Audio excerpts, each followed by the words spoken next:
This is a brief introduction to some important dates and major eras of US history from the Colonial Era up until the 1980s. The first date I want to talk about, I'm sure you're already familiar with, 1492. In 1492, Columbus sailed the ocean blue, setting sail from southern Spain in August of 1492 and arriving off the coast of what is today Cuba a couple months later. This is a pretty earth-shattering date in world history, up there in the top 10, maybe even top 3. Prior to 1492, humans in the Western Hemisphere, North and South America, had been developing in more or less complete isolation from their cousins in the Eastern Hemisphere, Europe, Africa, and Asia. By stumbling across South America in his quixotic quest to find a western sea route to China, Columbus helped unite the two hemispheres, and human affairs from this point on began to have truly global dimensions. The second date I want to highlight is 1607. Spain and Portugal began to establish substantial empires in the New World shortly after Columbus's voyage, Portugal in Brazil, Spain in Mexico and Peru. But it took Great Britain over a century to get itself into the New World empire game. Not until 1607 was England able to establish its first permanent settlement, Jamestown, on the east coast of what would become the United States of America.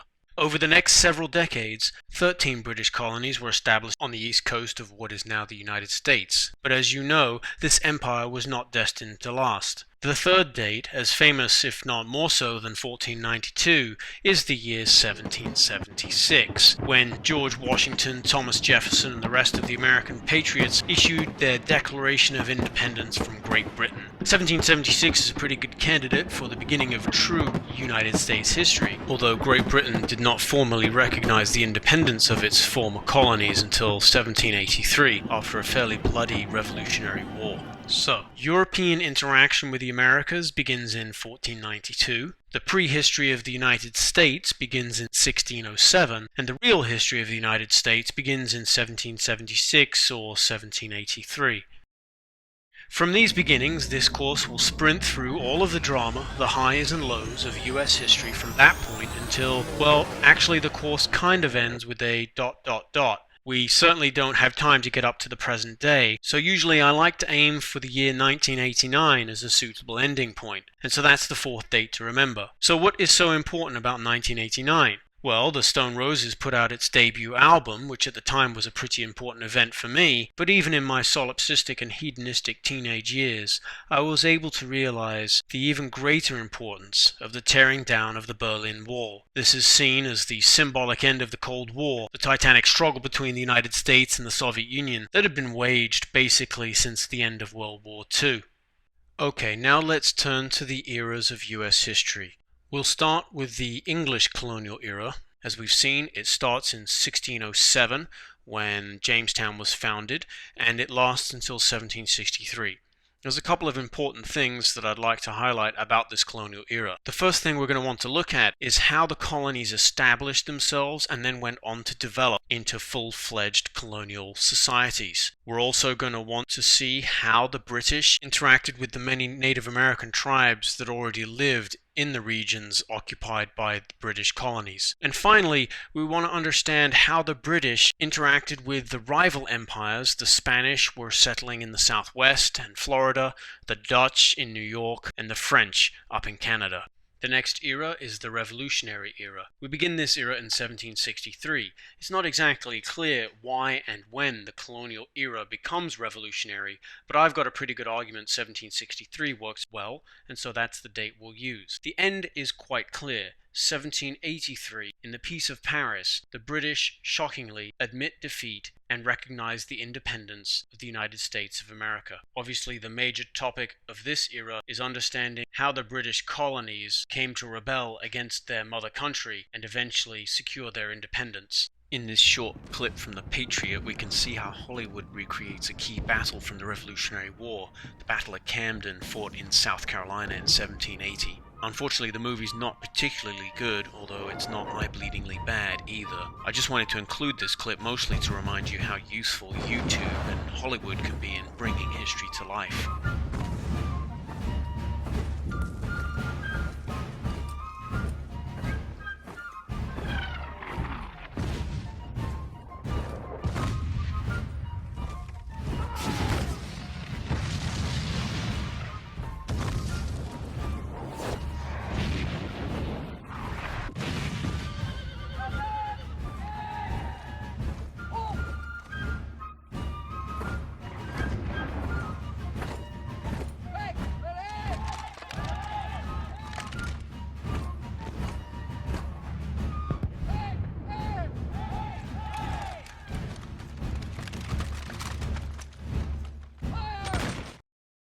Well, the British Redcoats won that battle, but of course they lost the Revolutionary War, and in 1783 at the Peace of Paris, the British formally recognized American independence, and our new nation was born. Not many people, however, would have given America much odds at surviving. America was weak and small and vulnerable.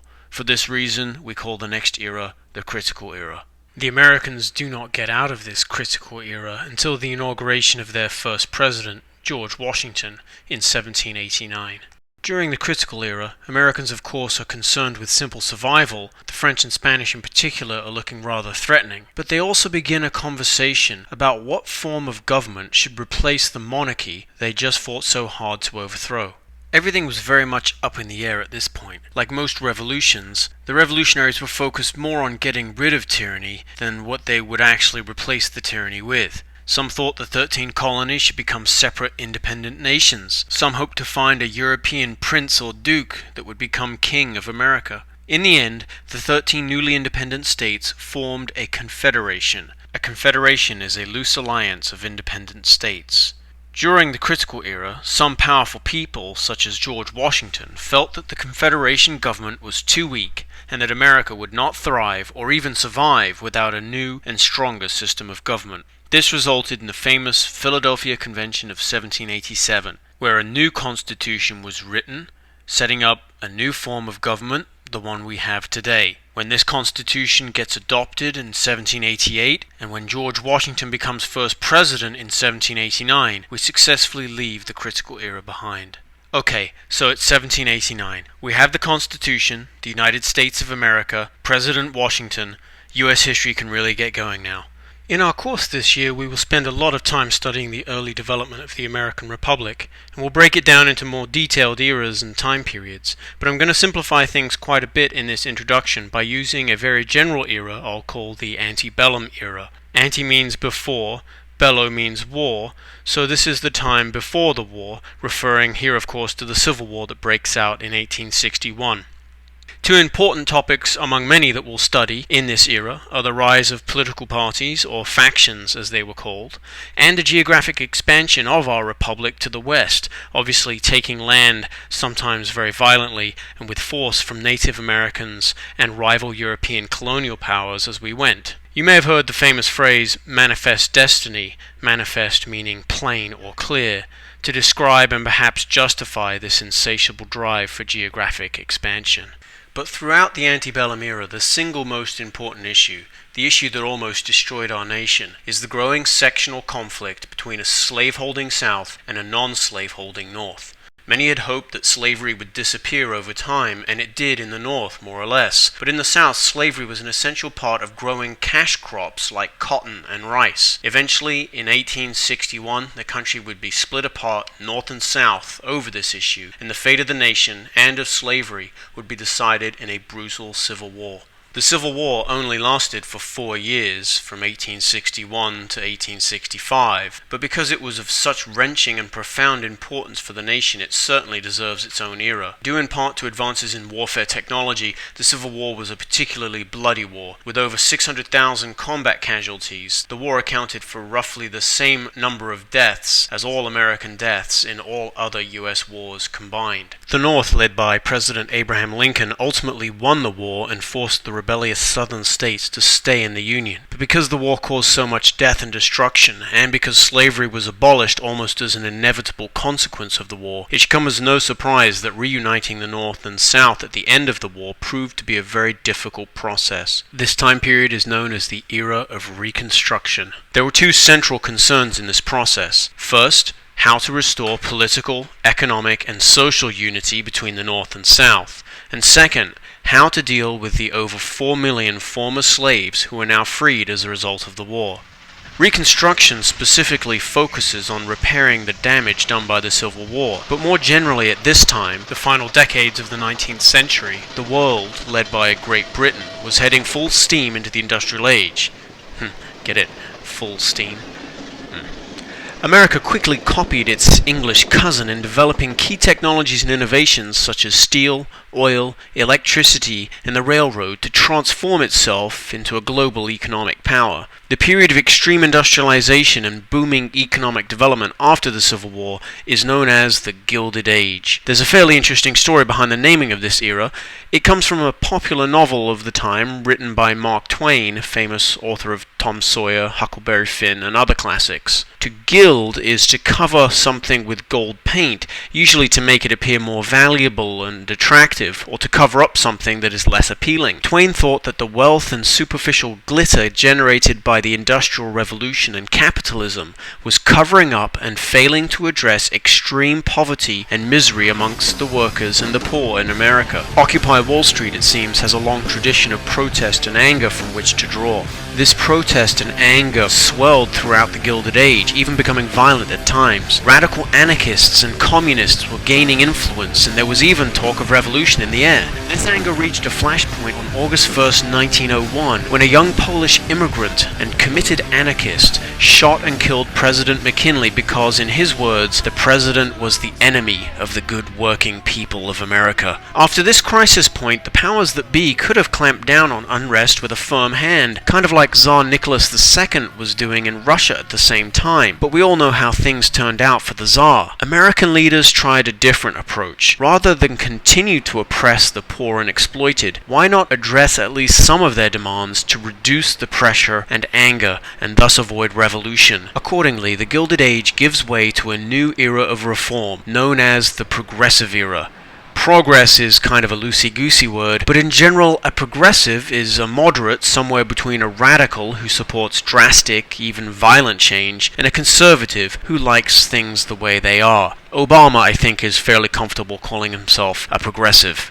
Some examples of Progressive Era reforms that address problems of the Gilded Age include food safety laws, the establishment of private charities to care for the urban poor, and the 19th Amendment to the Constitution, which guarantees a woman's right to vote. One thing history teaches us is that it's fairly hard, if not impossible, to engage in productive social reform while fighting major wars. Obviously, running gun battles down Broadway would be a problem, but even when America gets involved in wars across the oceans in Europe or elsewhere, it's proven hard to remain focused on domestic reform. And so the assassination of Archduke Franz Ferdinand in 1914 and the ensuing Great War, or World War I as it would later be called, brings an end to the Progressive Era. Now, you've studied World War I in European history, and no doubt you remember that America was dragged somewhat reluctantly into the war in 1917. This is the same year Lenin's Bolsheviks seized power in the October Revolution in Russia, establishing the Union of Soviet Socialist Republics, the world's first Marxist communist state. Over 300,000 American soldiers were killed during World War I,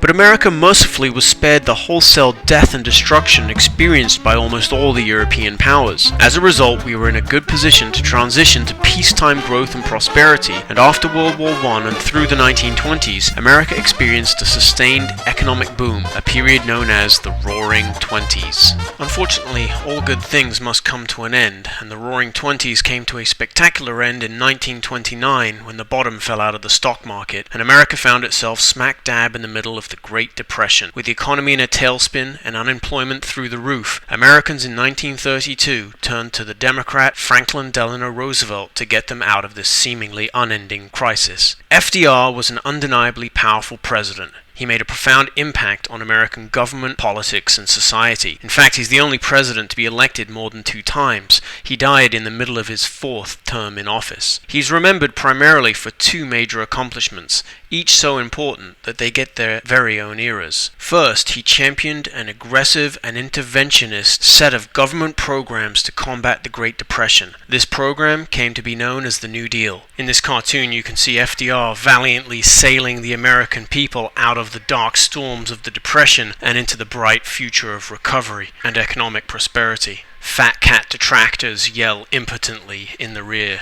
A major part of the political battles being waged today is over whether the New Deal should be celebrated and expanded, as Obama and the Democrats believe, or whether, as Republicans argue, it should be condemned and entirely dismantled.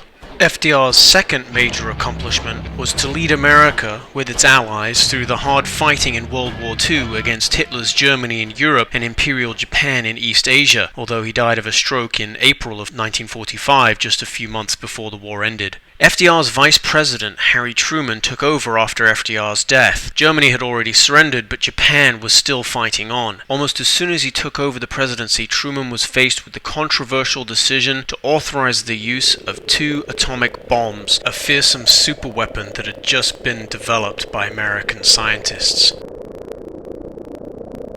To avoid a potentially brutal land invasion of Japan, in August of 1945, Truman ordered American bombers to drop atomic bombs on the Japanese cities of Hiroshima and Nagasaki, instantly killing tens of thousands of civilians and spreading deadly radiation across the land. Stunned by the power of the bombs, the Japanese surrendered unconditionally, and World War II was brought to an end.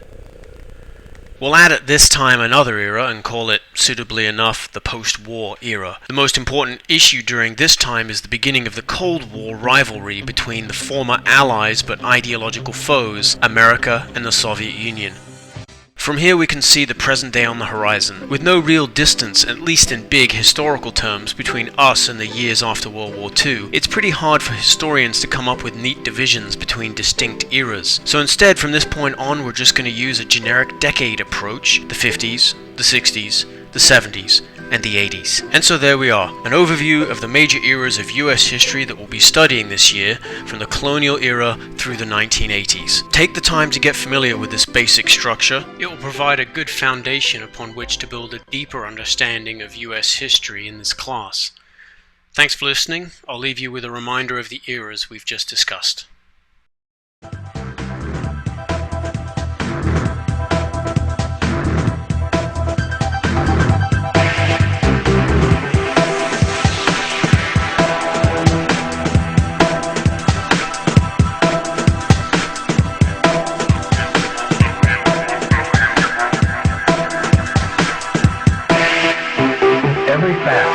Every department of your mind is to be programmed by you. And unless you assume your rightful responsibility and begin to program your own mind, the world will program it for you.